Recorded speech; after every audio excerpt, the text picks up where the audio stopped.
Autoline Daily is brought to you by Bridgestone, your journey, our passion, and by Dow Automotive Systems, improving durability and increasing design flexibility with Betamate structural adhesives at dowbetamate.com. Hello and welcome to Autoline Daily and TGIF. And now let's move on to today's top stories. In an effort to spur the sales of electric and other zero-emission vehicles, governors from 8 U.S. states signed a memorandum of understanding to help create the infrastructure needed for those types of vehicles. But very tellingly, this agreement does not commit them to spend any money. Even so, their goal is to get 3.3 million zero-emission cars on those states' roads by 2025. The states involved are California, New York, Massachusetts, Maryland, Oregon, Connecticut, Rhode Island, and Vermont. Of course, we're seeing governments trying to force the sale of electric cars because those pesky consumers just don't seem to be going along with the program. And that's especially true in China, which once had grandiose plans to dominate EV technology. But EV sales in China are going nowhere. So now Volkswagen, which is the biggest automotive brand in China, says it has no plans to sell electric cars there. Instead, Joachim Heitzmann, the CEO of VW China, speaking at the Global Automotive Forum last week, says they're going to offer plug-in hybrids instead. He says battery electrics face problems in extreme hot and cold weather, and that's one reason why VW has no plans to sell them there. Instead, he says they'll offer a plug-in in every segment of the market, starting with the Porsche Panamera plug-in. Earlier this month, John Krafcik, the CEO of Hyundai America, predicted that October sales could drop by as much as 10% due to the U.S. government shutdown. But it looks like the market may be more resilient than everyone expected. Sales forecasts from Kelley Blue Book, Edmunds, and J.D. Power now predict that sales will be up 8 to 13% this month compared to a year ago.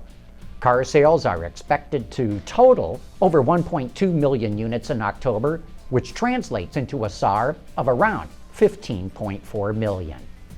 On Monday, we showed you a teaser video clip of the new BMW 2 Series, but you could hardly tell what the car looks like. Now, we've got the full Monty, and guess what? Not much has changed from the outgoing 1 Series. Despite being slightly longer, wider, and lower, the new 2 sure looks a lot like the old 1. The biggest change is on the front fascia. The twin kidney grille has been massaged and muscled up, and the headlights and lower air intakes are more pronounced. The 228i is powered by a 240 horsepower 4-cylinder engine and will carry a price tag of just over $33,000. While the top-of-the-line M version gets a 322 horsepower 6-cylinder and a $44,000 price tag. The 2 Series will be first shown to the public at the Detroit Auto Show. We've shown you some of the wild concept cars that will make their debut at next month's SEMA show in Las Vegas, but this one from Honda is a little bit different. The company will be showcasing the 2014 Civic Coupe there. There's no info on the new Coupe, but Honda did give us a rear-end photo of the SI version, a perennial favorite of the enthusiast crowd. We spotted some subtle changes. The taillights had been tweaked a bit, the lower portion of the bumper has some new moldings, and the lines of the car are crisper and look more defined. And as soon as we get more info, we'll let you know. Coming up next, a look at how the steel industry is getting down to the molecular level to come up with lighter weight steel. Here's another great thing about the all-around performance of our Dueler tires. A comfortable, quiet ride. At Bridgestone, our passion for performance knows no bounds. On Autoline this week, the topic is all about steel. In the following clip, Lou Hector from General Motors Research and Development Labs explains what kind of research is being done to make steel lighter. The project that we have ongoing that's funded by the Department of Energy in part, and then the Auto Steel Partnership and through USAMP, is very much focused on developing an integrated computational materials engineering modeling framework for third-generation advanced high-strength steels. I know Okay, now explain that. I know that's quite a bit. Easy for you to say. Yeah. Integrated Computational Materials Engineering, or ICME, is basically an approach that seeks to bring together experts in particular fields of multi-scale type of modeling to bring in the relevant microstructural phenomena happening at different length scales, integrate them together to produce, for example, a material model or a constitutive model that tells CAE forming engineers how the material is going to respond in response to complex loading, such as what we have to deal with in the automotive industry.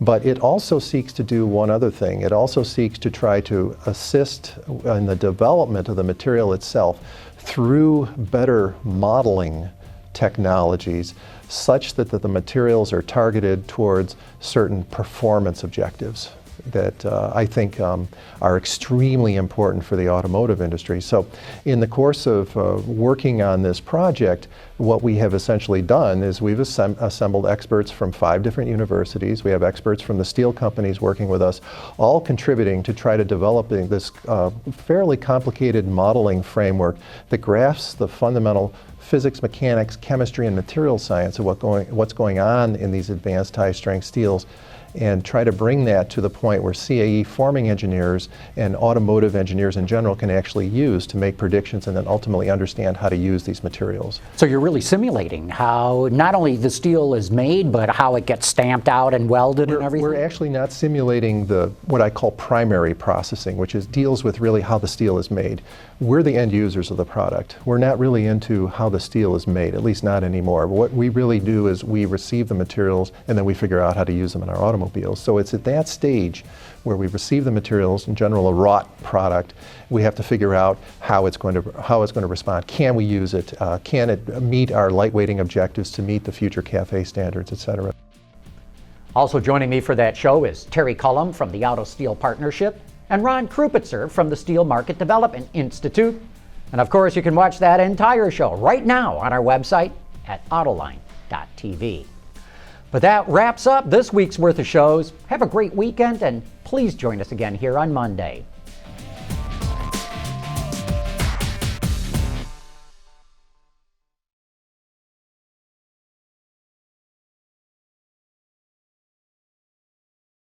Wards is the industry leader for news, data, and analysis. That's why companies across the globe subscribe to our premium service, maybe even your own. Log in for subscriber access now. Check your company's intranet for details, and rely on wardsauto.com to keep you informed.